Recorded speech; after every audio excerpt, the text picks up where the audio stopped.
Bom, observem aqui essa árvore filogenética. E observe especificamente essa parte que está destacada de verde. Então, aqui eu tenho 3 descendentes e eu tenho um ancestral comum. Esse grupo é chamado de grupo monofilético, porque ele inclui todos os descendentes de um único ancestral. Então, se o grupo é monofilético, ele é considerado um clado. Se eu pegasse aqui, por exemplo, esses 3 aqui, eles também têm um ancestral em comum. Então, o grupo também seria monofilético. Se eu pegasse aqui a árvore inteira, eu estaria incluindo todos os 6 descendentes de um ancestral comum. Então, seria monofilético também. Vamos ver outros exemplos do que não seria monofilético. Aqui, por exemplo, ó, eu tenho esse descendente, mas o ancestral dele é esse. Aqui eu tenho mais dois descendentes. E aqui eu tenho o ancestral em comum desses dois descendentes. Então, nesse caso, eu não estou incluindo todos os descendentes de um único ancestral. Esse táxon aqui, então, ele é denominado de polifilético. Inclui organismos que não partilham um único ancestral. E outro exemplo é esse que inclui alguns, né? Esse ancestral aqui, pensando nesse ancestral, ele tem 6 descendentes. Mas aqui eu só estou incluindo 5 descendentes. Estou deixando um de fora. Quando inclui alguns, mas não todos os descendentes do ancestral comum, aí o grupo é chamado de parafilético. Tanto nesse caso do polifilético quanto nesse caso do parafilético, não é considerado clado. E aí existem muitos grupos aceitos de plantas que não são monofiléticos, como por exemplo o caso das dicotiledôneas. É um grupo de plantas que tem características que fazem com que elas sejam reconhecidas de forma muito fácil, mas não é um grupo monofilético. Então, atualmente, não existe mais o grupo das dicotiledôneas. Nós vamos ver que, ao invés de somente mono e dicotiledôneas, as angiospermas elas foram divididas em 4 grupos, que são as basais, as magnolídeas, monocotiledôneas e eudicotiledôneas. Mas mais para frente nós vamos comentar melhor a respeito disso.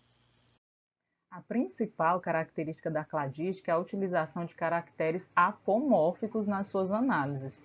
O que é um caractere apomórfico? É uma característica que derivou e é diferente da espécie ancestral, da espécie que originou os descendentes. E esse termo é designado, então, para definir uma característica que é mais recente, mas que se derivou a partir de uma característica primitiva da espécie ancestral. Nós vamos ver um exemplo disso. Então, observem aqui, ó. Eu tenho 2 árvores filogenéticas, elas são árvores iguais, tá? A diferença é que na letra A mostra todas as características e na letra B mostra só a característica que é diferente da característica do ancestral. Então, observem aqui, ó, eu tenho um ancestral que tem essas características: pétalas brancas, caule herbáceo, folhas não pilosas, 5 estames, fruto seco e testa da semente lisa. Então, ocorreu algum evento de especiação, lembrem-se, né? Que aqui mostra o nó aqui na árvore, né? Demonstrando esse evento de especiação. E essa espécie ancestral, ela originou 2 espécies distintas. Se originou de 2 espécies, significa que essas espécies descendentes, elas têm alguma característica diferente da espécie ancestral. Então, qual característica é essa? Essa aqui começou a apresentar o caule lenhoso. Observem que, originalmente, o caule era herbáceo.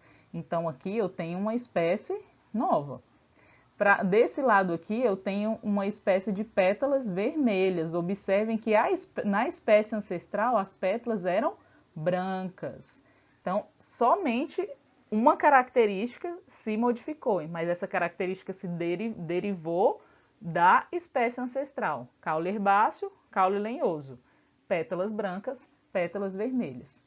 E aí, essa espécie aqui, que se derivou do ancestral, que se formou a partir do ancestral, ela também originou novas espécies que apresentam características derivadas da espécie ancestral. Então, observem aqui que as duas novas espécies geradas, que são essas aqui, uma possui fruto carnoso e a outra testa da semente com espinhos. Essas duas características são características que se originaram a partir ou se derivaram a partir aqui da espécie ancestral. Então, a espécie ancestral tinha o fruto seco, a espécie que se originou a partir dela tem um fruto carnoso. A espécie ancestral tinha a testa da semente lisa. A nova espécie tem testa da semente com espinhos. Então, além de ter o caule lenhoso, as duas novas espécies possuem fruto carnoso e testa da semente com espinhos. No caso aqui da espécie que se derivou da original e começou a apresentar pétalas vermelhas, ela também originou duas novas espécies, uma com 4 estames e uma com folhas pilosas.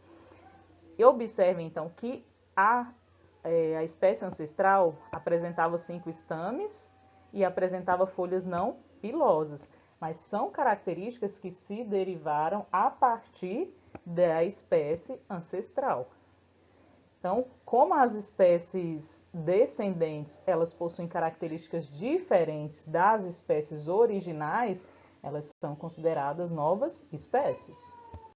Então, para vocês conseguirem entender aqui melhor a diferença da figura A para a figura B, observem aqui, por exemplo, nessa primeira espécie, cuja característica apomórfica ou derivada é caule lenhoso, essa aqui é a única característica diferente quando comparada aqui com a espécie ancestral.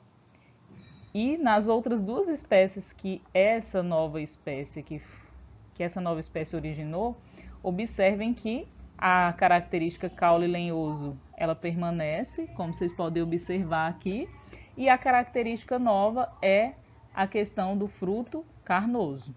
Assim como nessa outra espécie a característica caule lenhoso permanece, a característica nova, então, é a semente com testa cheia de espinhos, diferente aqui da característica da espécie original, que era uma semente de testa lisa. Para essa outra espécie aqui, cuja característica apomórfica ou derivada são as pétalas vermelhas, já que a espécie original tinha as pétalas brancas, ela originou duas novas espécies.